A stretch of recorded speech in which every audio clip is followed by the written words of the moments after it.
Welcome to Man Does Tech, where I solve the problems you didn't even know you had. In this video, I will explain how to fill out a Schedule C only way. Begin by gathering Form 1099's bank records and receipts, then sort income and expenses by category.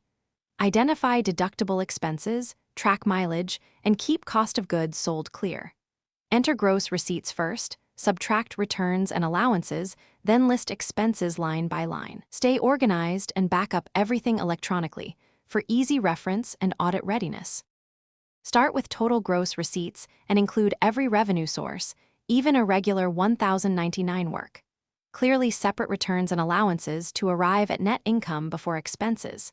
If you have inventory, account for beginning and ending inventory to compute cost of goods sold accurately.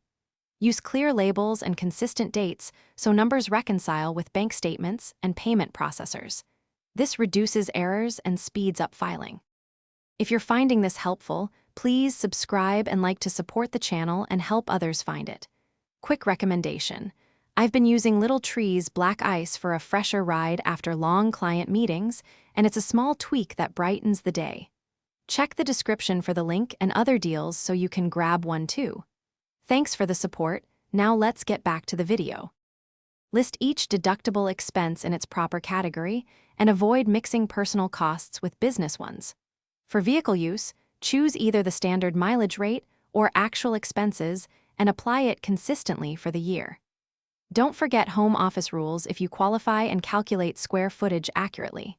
Maintain digital copies of receipts and a mileage log to support claims, reducing stress if questions arise later. Thanks for watching. If you found this helpful, don't forget to like and subscribe.